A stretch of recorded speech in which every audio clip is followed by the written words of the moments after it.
দুপুরে গোসল সেরে ভেজা কাপড়গুলো বারান্দায় মেলে দেওয়ার সময় আর চোখে খেয়াল করলাম সামনের বিল্ডিংয়ের 6 তলার ব্যাচেলর ফ্ল্যাটের একটা ছেলে একটু পর পর এদিকে উঁকি ঝুঁকি দিচ্ছে। খানিকটা অস্বস্তি হচ্ছিল, বিধায় তাড়াহুড়ো করে কাপড় মেলে দিয়ে ঘরের ভিতরে চলে এলাম। দুটো বিল্ডিং সামনাসামনি হওয়ায় বারান্দাগুলো মুখোমুখি। আমরা থাকি 4 তলায়, তাই ওই ব্যাচেলর ফ্ল্যাটের বারান্দা থেকে আমাদের বারান্দাটা অনায়াসেই দেখা যায়। এমনকি আমার ঘরের একটা জানালা বারান্দার সাথে লাগোয়া বলে আমার ঘরের কিছু অংশ দেখা যায় হয়তো। ঘরে এসে জানালার বাইরে চোখ যেতেই দেখলাম ছেলেটা এখনো এদিকে তাকিয়ে আছে। আমি পর্দাটা ভালো করে টেনে দিলাম। এর মধ্যে পাখি এসে বলল, আপা, খালা আম্মা ভাত খাইতে যাইতে বলছে আপনারে। টাওয়ালটা দিয়ে ভেজা চুলগুলো মুছতে মুছতে উত্তর দিলাম, তুই যা, আমি আসছি। আচ্ছা। পাখি চলে যাওয়ার সময় ওকে পিছু ডাকলাম আমি।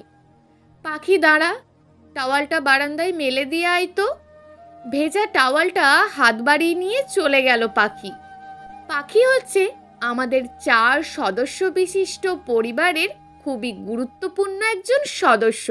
2 বছর আগে ঘরের কাজে মাকে সাহায্য করার জন্য গ্রামে চিরুনি অভিযান চালিয়ে পাখিকে আমাদের বাসায় নিয়ে আসেন ছোট মামা।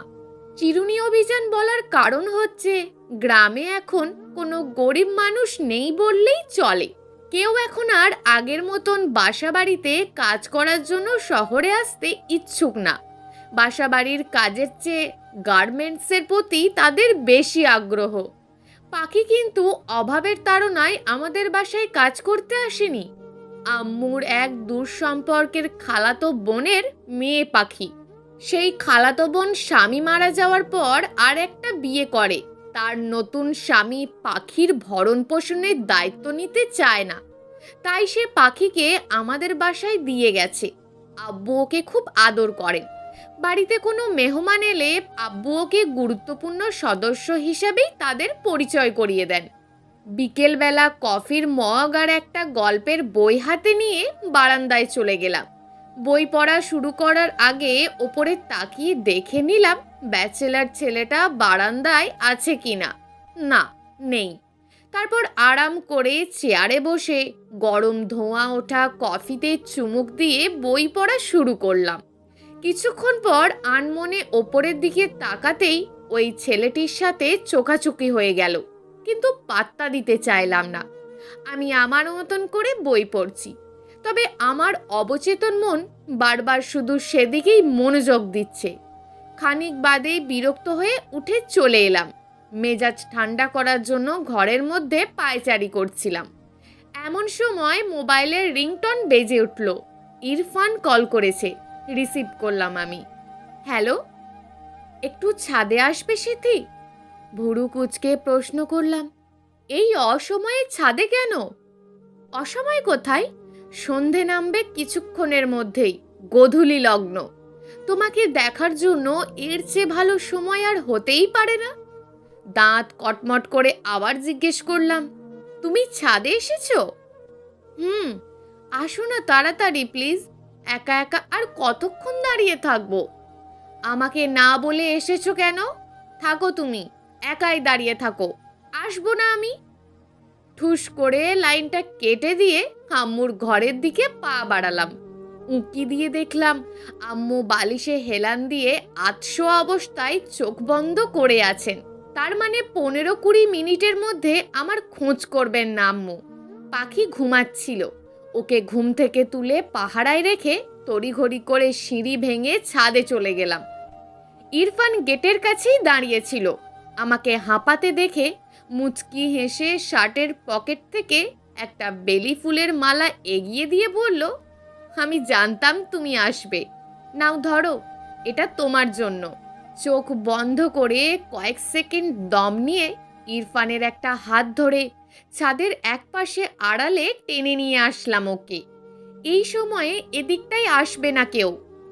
এরকম পাগলামি করতে না করেছি না কতদিন? ইরফান আমার কোমর জড়িয়ে ধরে আমাকে কাছে টেনে নেয়। রেগে গেলে তোমার সৌন্দর্য আরও দ্বিগুণ বেড়ে যায়। ইরফানের রহস্যময় চাহনি দেখে আমার রাগটা লজ্জায় পরিণত হলো, কিন্তু ইরফানকে তা বুঝতে না দিয়ে ফিসফিস করে বললাম, ছাড়ো, কেউ দেখে ফেললে কেলেঙ্কারি হয়ে যাবে। এখন এখানে কেউ আসবে না বলেই তুমি আমাকে এই নিরাপদ জায়গায় নিয়ে এসেছো। কি মনে করেছো আমি কিছু বুঝি না? ইরফান তার আর এক হাত দিয়ে আমার কানের পাশে চুল গুঁজে দিচ্ছে। আবেশে দু চোখ বন্ধ করে ফেললাম আমি। দুজনের মাঝে অবশিষ্ট দূরত্বটুকু ইরফান ঘুচিয়ে দিল, আমাকে আরও কাছে টেনে নিয়ে। তার গরম নিঃশ্বাস পড়ছিল আমার মুখের ওপর। বেলি ফুলের মালাটা আমার গলায় পরিয়ে দিয়ে আলতো করে আমার কপালে ঠোঁট ছুঁয়ে দিল ইরফান। তারপর ওড়না দিয়ে মাথায় ঘোমটা টেনে ইশারায় ইরফানকে চলে যেতে বলে আমিও নিচে চলে গেলাম। বাসায় ঢুকে পাখিকে আম্মুর কথা জিজ্ঞেস করলে পাখি বলল, খালা আম্মা বাথরুমে গেছে। হাঁপ ছেড়ে বাঁচলাম আমি। ইরফান হচ্ছে আমাদের বাড়িওয়ালার ছেলের বন্ধু। আগে প্রায়ই বিকেলবেলা বাড়িওয়ালার ছেলে তার বন্ধু বান্ধব নিয়ে ছাদে আড্ডা দিত। যেদিন আমার ফ্রেন্ডরা আমার বাসায় আসতো সেদিন ওদের নিয়ে ঘুড়ি ওড়াতে ছাদে চলে যেতাম আমি। ছোটবেলা থেকে ঘুড়ি ওড়ানোর প্রতি তীব্র আকর্ষণ আমার। মাত্রাতিক্ত সুন্দরী হওয়ার কারণে খুব সহজেই ইরফানের চোখেই পড়ে গেলাম। তখন আমি ইন্টার ফার্স্ট ইয়ারে পড়তাম আর ইরফান বিবিএ ফাইনাল ইয়ারে। 3 মাস পর বাড়িওয়ালার ছেলে দেশের বাইরে চলে গেলে ইরফানের এই বাড়িতে আসা যাওয়া বন্ধ হয়ে যায়। তারপর হঠাৎ একদিন আমার কলেজের সামনে গিয়ে হাজির হয় ইরফান। সেদিন রিকশায় বসে আমার বাম হাতটা ওর হাতের মুঠোয় নিয়ে ইরফান আমাকে বলেছিল, সারা জীবন এভাবে তোমার হাতটা ধরে রাখতে চাই, কি দেবে তো? আমাদের প্রণয়নের শুরু তারপর থেকেই। 5 ফিট 11 ইঞ্চি উচ্চতার এই মানুষটার মধ্যে আমি এমন কিছু পেয়েছিলাম যা আমাকে তার কাছে ধরা দিতে বাধ্য করেছিল। তার ব্যক্তিত্ব, দায়িত্ববোধ, ছোট ছোট আবেগ, রাগ, অভিমান সবকিছু আমায় মারাত্মকভাবে আকর্ষণ করত। সে হয়তো আমার রূপ দেখে মুগ্ধ হয়েছিল, কিন্তু আমি মুগ্ধ হয়েছিলাম তার হাসিতে। আর সে যখন আমার দিকে গভীর দৃষ্টি নিয়ে তাকায় তখন আবার নতুন করে আমি তার প্রেমে পড়ে যাই। ভার্সিটিতে ভর্তি হওয়ার কয়েকদিন পরই আম্মুর কাছে ধরা পড়ে যায়। একদিন আমার পাশের বাসায় এক আন্টি ইরফানের সাথে আমাকে এক রিকশায় দেখে ফেলে। তারপর এই খবর আম্মুর কাছে পৌঁছে যায়। প্রথমে বকাঝকা করলেও ইরফানের সম্বন্ধে সব কিছু জেনে আর ওর ফ্যামিলির খোঁজ খবর নিয়ে আব্বু আম্মু দুজনেই আমাদের সম্পর্কটা মেনে নেন। কিন্তু আব্বু শর্ত জুড়ে দেন ইরফান যেন তার ফ্যামিলিকে জানিয়ে রাখে এখনই। ইরফান শর্ত মেনে নিয়ে ফ্যামিলিকে আমাদের কথা জানালে দুই পরিবার মিলে সিদ্ধান্ত নেয় ইরফান এমবিএ কমপ্লিট করে জবে ঢোকার সাথে সাথেই আমাদের বিয়ের ডেট ফিক্সড করা হবে। বাবা মাকে জানিয়ে প্রেম করেছি ঠিক আছে, তাই বলে এভাবে হুটহাট যখন তখন দেখা সাক্ষাতের ব্যাপারটা যদি বাবা মার কাছে পৌঁছে যায় তাহলে খুব বিব্রতকর পরিস্থিতিতে পড়তে হবে। তাই ইরফানকে বারবার মানা করেছি যেন যখন তখন ছাদে চলে না আসে, কিন্তু কে শুনে কার কথা। পরের দিন ভার্সিটি থেকে সোজা ধানমন্ডি চলে গেলাম ইরফানের বেস্ট ফ্রেন্ড তিথি আপুর ফ্ল্যাটে। তিথি আপুরা 4 জন ফ্রেন্ড মিলে এই ফ্ল্যাটটা শেয়ার করে থাকে। সেদিন তিথি আপুর জন্মদিন ছিল। তিথি আপু আমাকে ব্যক্তিগতভাবে আগে থেকেই দাওয়াত দিয়ে রেখেছিল। ওদের সব ফ্রেন্ডের গার্লফ্রেন্ডের মধ্যে আমি সবচেয়ে জুনিয়র, তাই ইরফানের ফ্রেন্ড সার্কেলে সবাই আমাকে খুব আদর করে, বিশেষ করে তিথি আপু। ইরফানের ঘুম থেকে উঠতে দেরি হওয়ায় আমি ওর আগে পৌঁছে গেছিলাম। তিথি আপুর বয়ফ্রেন্ড শোয়েব ভাইয়া আর ইরফান একসাথে এলো। শোয়েব ভাইয়া, তিথি আপু আর ইরফান 3 জন বেস্ট ফ্রেন্ড। কেক কাটার পর সবাই যে যার মতো করে ব্যস্ত হয়ে পড়ল। শোয়েব ভাইয়া একটা রুমে ঢুকে গেল তিথি আপুকে নিয়ে। বাকিরা ড্রয়িং রুমে বসে হই হুল্লোড় করছিল। সবার চোখকে ফাঁকি দিয়ে ইরফান চুপি চুপি আমার হাত ধরে টেনে পাশের রুমে নিয়ে গেল আমাকে। তারপর দরজা লাগিয়ে দিল। আমি খুব ভয় পেয়ে গেছিলাম তখন। ইরফান আমার মুখ দেখেই বুঝে গিয়েছিল আমার মনের ভিতর কি চলছে।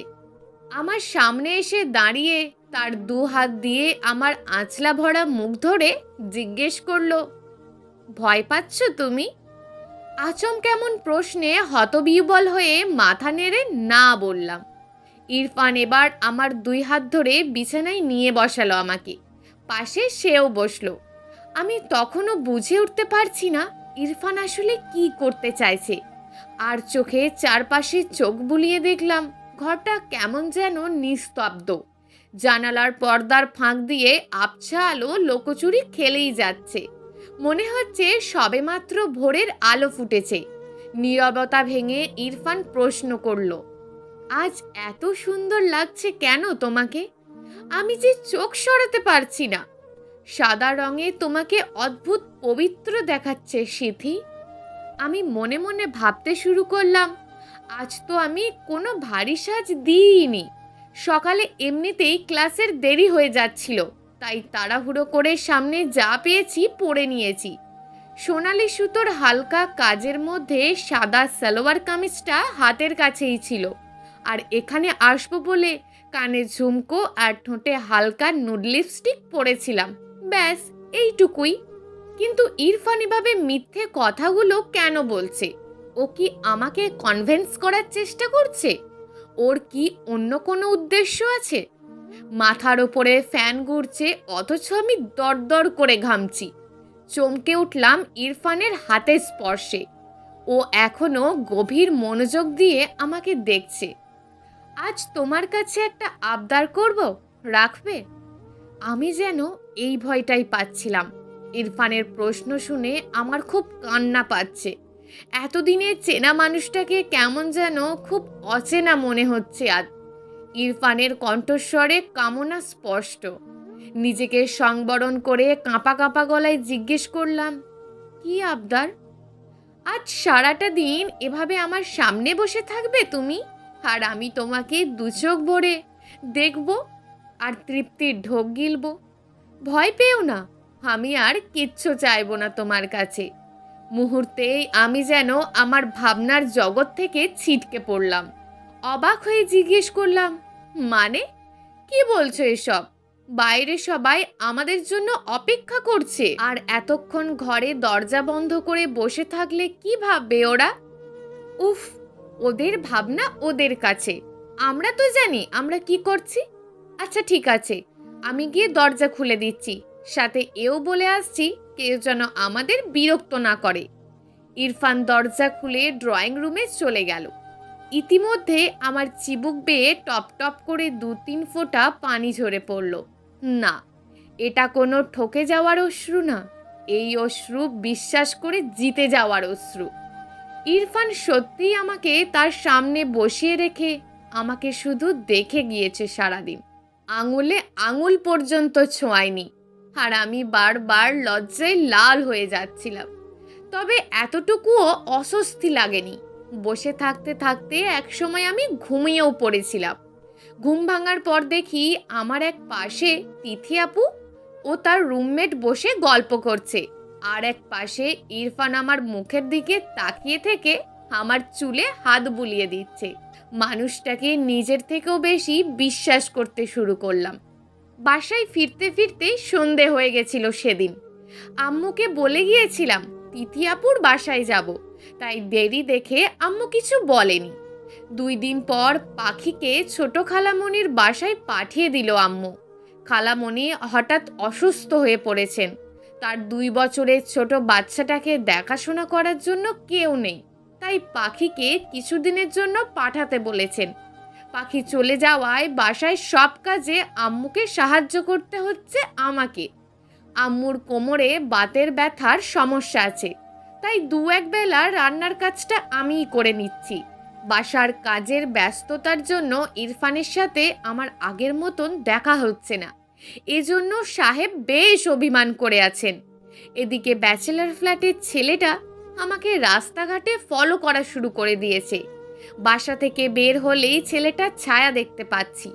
একবার ভেবেছিলাম বাবাকে বিষয়টা জানাবো, কিন্তু পরক্ষণেই মত পাল্টালাম, কারণ ছেলেটা শুধু আমাকে ফলো করে যাচ্ছে, বিরক্ত বা উত্ত্যক্ত তো করছে না। তাছাড়া ছেলেটাকে দেখে বখাটেও মনে হয় না, যথেষ্ট ভদ্র এবং মার্জিত চলাফেরা তার। তখন এর একটাই সমাধান খুঁজে পেলাম, এড়িয়ে যাওয়া। 9 দিন পর ছোট খালামণি সুস্থ হয়ে গেলে পাখিকে বাসায় পাঠিয়ে দেন তিনি। বাসায় আসার পর পাখিকে কেমন যেন বিষণ্ণ দেখাতো, ওর মধ্যে উদাসীনতা খুঁজে পেতাম আমি। কাজকর্মে আগের মতন মনোযোগ নেই তার। আমি ধরেই নিয়েছিলাম হয়তো খালামণির বাসায় ও কোনো কষ্ট পেয়েছে।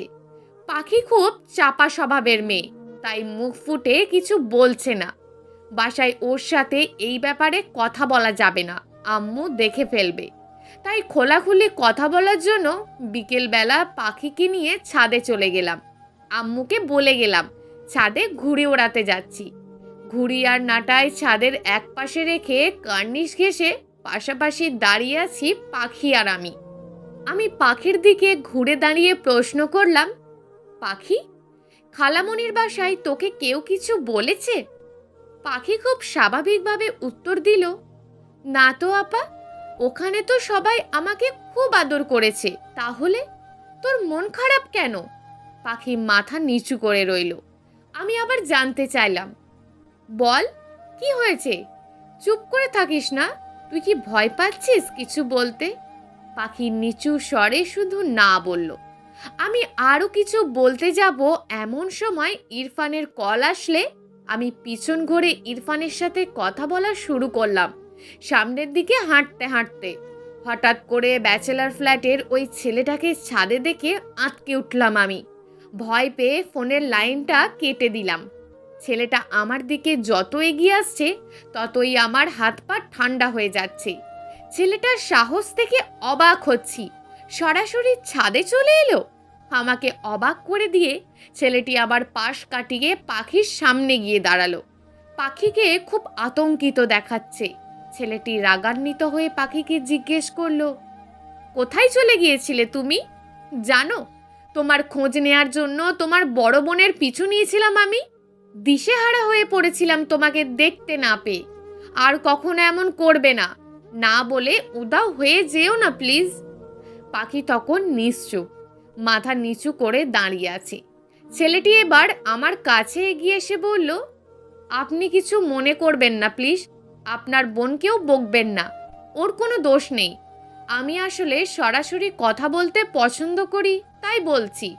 প্রথম দেখাতেই আপনার বোনকে আমি ভালোবেসে ফেলেছি, যদিও ওর মতামত জানার এখনো সুযোগ হয়নি আমার, কারণ ওর সাথে আমার আজ পর্যন্ত কোনো কথা হয়নি। এতদিন শুধু ওকে দেখে গিয়েছি। ও বারান্দায় কখন আসবে সারাক্ষণ সেই অপেক্ষায় থেকেছি। আমি জানি না আপনার বোন আমার অনুভূতিগুলো কতটুকু বুঝতে পেরেছে, তবে আমার সাথে চোকাচুকি হলে ও যে মিষ্টি হাসিটা দেয়, ওটাই আমাকে আরও আঁচকারা দিয়েছে। ও হ্যাঁ, আমার সম্পর্কে তো আপনাকে কিছুই বলিনি। আমি জগন্নাথে অনার্স সেকেন্ড ইয়ারে ইকোনমিক্স নিয়ে পড়ছি। আমার বাবা মা গ্রামে থাকেন।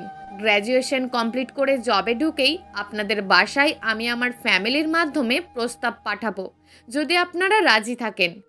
গড়গড় করে কথাগুলো বলে আবার পাখির দিকে ফিরে একটা মুচকি হাসি দিয়ে চলে গেল ছেলেটি। আমি কোনো কথা বলতে পারলাম না। আমার বিস্ময়ের ঘোর তখনও কাটেনি। পাখি ভয়ে ভয়ে আমার সামনে এসে দাঁড়ালো। আমি বললাম, এসব কি পাখি? এই তাহলে তোর মন খারাপের কারণ? পাখি এবার কান্নাকাটি শুরু করে দিল। আমি সত্যিই ওনারে চিনি না, শুধু ওপরের বারান্দায় দাঁড়াইয়া থাকতে দেখতাম মাঝে মাঝে, আর কোনো কিছু আনতে দোকান গেলে ওনারে গেটের সামনে পাইতাম। আমাকে বলিসনি কেন? আমি তো নিজেই কিছু বুঝে উঠতে পারছিলাম না কি বলবো আপনারে। ও, না বুঝে ওই ছেলের জন্য মন খারাপ করা শুরু করে দিয়েছিলি? পাখি আর কোনো কথার উত্তর দিল না। কড়া করে নিষেধ করে দিলাম, এই ব্যাপারটা যেন আর সামনে না আগায়। আম্মু জানতে পারলে সর্বনাশ হয়ে যাবে। পাখিও আমার কথা মেনে নিল। সেদিন প্রথমবারের মতন পাখিকে খুঁটিয়ে খুঁটিয়ে দেখেছিলাম আমি। 17 বছর বয়সী মেয়েটার চোখ দুটোতে অদ্ভুত এক মায়া আছে, যা যে কোনো ছেলেকে ঘায়েল করে দিতে সক্ষম। ঘন কালো দীঘল লম্বা চুল, মসৃণ ত্বক, ফিনফিনে পাতলা ঠোঁট। পাখিকে রূপবতী বলা না গেলেও মায়াবতী বলা যায়। ছেলেটা বারবার ওকে আমার ছোট বোন বলছিল। তার মানে সে এখনো জানে না পাখির আসল পরিচয়। অবশ্য বুঝতে পারারও কথা না, কারণ পাখিকে আমরা কখনোই কাজের মেয়ের চোখে দেখি না। ওর বেশভূষা দেখে প্রথম দেখায় কেউই আন্দাজ করতে পারবে না যে ও এই বাসায় কাজ করে। কিন্তু ছেলেটা এখন একটা ঘোরের মধ্যে আছে। পাখির আসল পরিচয় জানলে এই ঘোরটা কেটে যাবে, এটাই ভেবেছিলাম আমি। এইভাবে কেটে গেল কিছুদিন। একদিন ক্লাস শেষ করে বাসায় ফিরে দেখি আম্মু পাখির সাথে খুব চেঁচামেচি করছেন। কাহিনী বুঝতে পেরে আম্মুকে জিজ্ঞেস করলাম, কি হয়েছে? প্রত্যুত্তরে আম্মু চেঁচিয়ে চেঁচিয়ে বলতে শুরু করলো, তুই আর তোর বাপ আদর দিয়ে দিয়ে মাথায় তুলেছিস ওকে। কত বড় দুঃসাহস! সামনের বিল্ডিংয়ের ছেলের সাথে তাকাতাকি করে। পাশের বাসার ভাবি ছাদে গিয়ে দেখেছে ওই ছেলে ওর হাতে চিঠি গুজে দিয়েছে। পাখি ছাদে গিয়েছিল কেন? তোষকটা ছাদে রোদে দিয়েছিলাম আজ, ওটাই আনতে পাঠিয়েছিলাম। পাখিকে নিজের ঘরে এনে ধমক দিলাম, কি রে, না করেছিলাম না? কথা শুনিসনি কেন? পাখি কাঁদতে কাঁদতে অসহায়ের মতন বলল, আমি জানতাম না উনি ছাদে চলে আসবেন। সন্ধ্যার পর আব্বু অফিস থেকে ফিরে সব শোনার পর সিদ্ধান্ত নিলেন পাখিকে আর এখানে রাখবেন না। কিন্তু এ সিদ্ধান্তে বাঁধ সাধলাম আমি। বললাম, শোনো আব্বু, ওই ছেলে পাখির আসল পরিচয় জানে না এখনো। পাখিকে আমার ছোট বোন ভেবেছে। ওকে ডেকে এনে পাখির আসল পরিচয় জানিয়ে দাও, ছেলেটা এমনিতেই কেটে পড়বে। তাছাড়া পাখিকে এখন আবার গ্রামে ফেরত পাঠালে ওর সৎ বাবার অত্যাচার সহ্য করতে হবে ওকে। সেদিন ছাদের ঘটনাটাও আব্বু আম্মুকে খুলে বললাম। আম্মু তো তেলে বেগুনে জ্বলে উঠলেন। সেদিনই কেন তাকে জানালাম না ব্যাপারটা, সেই জন্য। আব্বু ছেলেটাকে বাসায় ডেকে আনলেন। ছেলেটার নাম কবির। আব্বু কবিরকে পাখির ব্যাপারে সব জানানোর পরও কবির তার সিদ্ধান্তে অটুট রইল। দেখুন আঙ্কেল, এটা শুধু একটা ভুল বোঝাবুঝি মাত্র। এতে আমার কোনো সমস্যা নেই। সমস্যা আছে বাবা, কিন্তু তুমি বুঝতে পারছো না, বড্ড ছেলে মানুষই করছো। পাখি তোমার সোসাইটির সাথে মানিয়ে নিতে পারবে না, সামাজিকতা রক্ষা করতে পারবে না। গ্রামের স্কুলে ক্লাস 7 পর্যন্ত পড়াশোনা করেছে ও। এখানে এসে ও শহরের পরিবেশ চিনেছে। তাছাড়া তোমার পরিবারও ওকে মেনে নেবে না। ওকে মানিয়ে নেওয়ার দায়িত্ব আমার আঙ্কেল। সামাজিকতা শেখানো, পড়াশোনা করানো, এসব দায়িত্বও আমার। আপনারা এসব নিয়ে ভাববেন না। আর আমার বাবা মা আমার পছন্দকে অবশ্যই মূল্যায়ন করবেন। আপনার কাছ থেকে আমি 3টে বছর সময় নিচ্ছি। 3 বছর পর আমি বাবা মার মাধ্যমে আপনাদের কাছে প্রস্তাব পাঠাবো। বিয়ের পর ঠিকই আমি পাখিকে আমার যোগ্য করে তুলব। আর আপনারা ওকে গ্রামে ওর সৎ বাবার সংসারে পাঠাবেন না প্লিজ। আপনাদের নিশ্চিন্ত রাখতে আমি কাল এখান থেকে চলে যাব। কবির চলে যাওয়ার পর আম্মু আব্বুকে বলল, তুমি এই ছেলেকে বিশ্বাস করে নিলে? আধ পাগল বাউন্ডিলে ছেলে একটা, এত আবেগ নিয়ে দুনিয়া চলে নাকি? পাখিকে তুমি কালই গ্রামে পাঠানোর ব্যবস্থা করো। আব্বু আম্মুকে থামিয়ে দিলেন। বললেন, অস্থির হয়েও না, দেখি না কি হয়। ছেলেটিকে আমার মোটেও বাউন্ডিলে মনে হয়নি। পাখি আমার ঘরের মেঝেতে ফ্লোরিং করে ঘুমায়। সেদিন সারা রাত পাখি ঘুমায়নি। মাঝরাতে আমার ঘুম ভেঙে গেলে জানালা বয়ে আসা চাঁদের আলোতে দেখতে পেলাম জানালার কাছে বসে কবিরের বারান্দার দিকে চেয়ে থেকে দেওয়ালে মাথা টেকিয়ে নীরবে চোখের পানি ফেলছে পাখি। আর কবির বারান্দায় বসে একটার পর একটা সিগারেট টেনে যাচ্ছে। এই দৃশ্য দেখে আমার ভিতরটা কেমন যেন করে উঠল। কবির ঠিকই পরের দিন এখান থেকে চলে গেল।